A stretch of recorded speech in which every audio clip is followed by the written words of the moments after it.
Hello and welcome back to Bits and Bobs. Today's video is all about the 1818 crown from the reign of King George III, the coin we can see on screen now.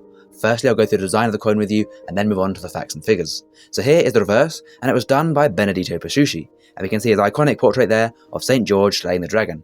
We can see St. George on horseback there, with the horse on its hind legs and the dragon underfoot being trampled and ready to be put to death by George, with sword in hand, cape flowing in the wind and helmet on his head. Now, unlike later crowns, you can see the Order of the Garter surrounds the portrait.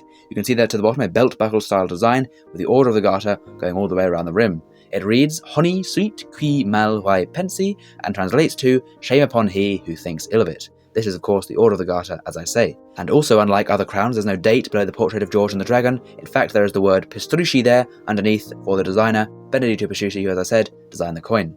Now then, moving on to the obverse, we can see here the portrait of King George III, also designed by Benedetto Pesciucci, and again you can see the word Pesciucci under his neck. We can see the king here has a right-facing bust, with no crown but wearing a laureate in his hair, and his hair has very good detail, exquisite detail, for the time of over 200 years ago, with no computers to aid in the design.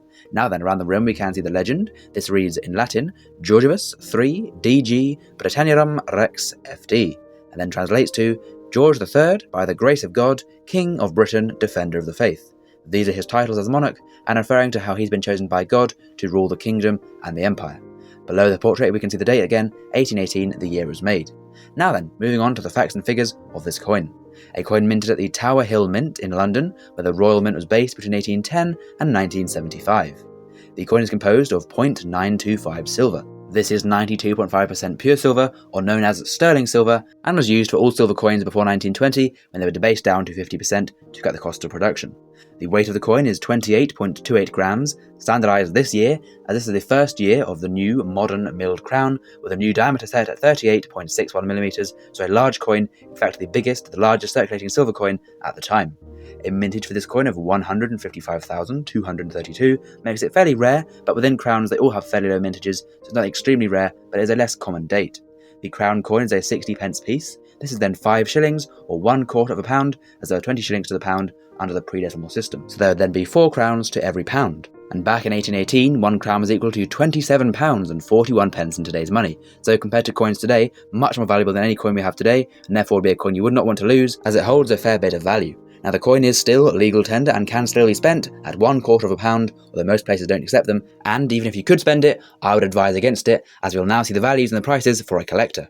Even in poor condition it will sell for around £25, in fine condition £75, £500 in extremely fine condition, and £1,000, £1,000 for the best condition in uncirculated grade with no wear, marks or damage on the coin. But whatever the grade, it is a lovely coin with a great design and amazing history, so please do comment down below if you have one in your collection. And as well, please do subscribe to the channel if you've learned something new and enjoyed this video, and of course thank you for watching to the end, and we'll see you again soon for some more coins in the future on Bits and Bobs. Bye!